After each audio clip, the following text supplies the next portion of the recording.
ഇന്ന് സിംബമല്ലേ വീടിൻ്റെ മുകളിൽ കയറിയിട്ടേ വാർപ്പിൻ്റെ മുകളിൽ കയറിയുമല്ലേ കാലൊക്കെ ഏകദേശം ശരിയായിട്ടുണ്ട്. പക്ഷെ അവൻ്റെ നട്ടലിനോ അതോ മുതുകിൻ്റെ സൈഡിൽ എവിടെയാണ് ചെറിയൊരു വേദന ഉള്ളത്. കാരണം നടക്കുമ്പോൾ പ്രശ്നം തോന്നുന്നുണ്ട് ആ ഭാഗങ്ങളിലായിട്ട്. അപ്പോൾ കളിക്കുക. എൻ്റെ കൈ എപ്പോഴും എഴുന്നേറ്റ് വന്നാൽ രാവിലെ എപ്പോഴും എൻ്റെ വിരൽ ഏതെങ്കിലും 2 വിരലും ആലോചിക്കും. അങ്ങനെ കടിച്ചുകൊണ്ടിരിക്കും. അതൊക്കെ അമർത്തൊന്നുമില്ല, അങ്ങനെ കടിച്ച് ഇങ്ങനെ ഇരിക്കും. അപ്പോൾ അത് കടിച്ചുകൊണ്ടിരിക്കുക കുറേ നേരമായി. അപ്പോൾ പാടത്തിൻ്റെ സൈഡാണ്. അപ്പോൾ ഇടയ്ക്ക് ഒന്ന് നോക്കാൻ കണ്ടോ, അവിടെ 2-3 കൊക്കുകൾ ഇരിക്കുന്നുണ്ട്, വലിയ കൊക്കുകളാണ്. വിദേശിയുടെ കൊക്കുകളാണ്. ഇപ്പോൾ നാട്ടിലൊക്കെ സുപരിതമാണ് ഇപ്പോഴും.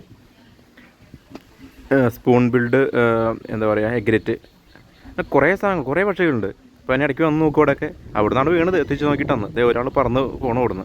നല്ല രസമായി കിട്ടിയ ഫ്രെയിമിൽ. അത് കഴിഞ്ഞപ്പോൾ ഇതാ വീണ്ടും അപ്പുറത്തൊന്ന് നോക്കുന്നുണ്ട്. പിന്നെ സിംബയെ താഴത്തേക്ക് ഇറങ്ങിയിട്ട് മതിലിൻ്റെ മുകളിൽ നിന്ന് വെച്ച് കൊടുത്തു. കാരണം എന്ന് വെച്ചാൽ അവിടെ അന്നത്തെ പോലെ ആ നായക്കുട്ടികൾ അവിടെ ചാടി കളിക്കുന്നത്. വെള്ളത്തിൽ നിന്ന് ഒരാൾ ഒറ്റയ്ക്ക് വെള്ളത്തിൽ ചാടി കളിക്കുന്നത് കണ്ടോ. ഭയങ്കരമായിട്ട് എൻജോയ് ചെയ്യുന്നുണ്ട്. അപ്പോൾ സിംബ നോക്കിയിരിക്കുക. അപ്പോൾ ഞാൻ സിംബയ്ക്ക് മതിലിൻ്റെ മുകളിൽ വെച്ച് കൊടുത്താൽ കയറാൻ വേണ്ടിയിട്ട്. ഞാൻ പിടിച്ച് നിൽക്കുന്നുണ്ട് അവിടെ. അപ്പോൾ ഞാൻ ബാക്കിൽ ഉണ്ട് എന്നുള്ള ഒരു ഉറപ്പിലാണ് സിംബ അവിടെ നിന്ന് നോക്കി കാഴ്ച കാണുന്നത്.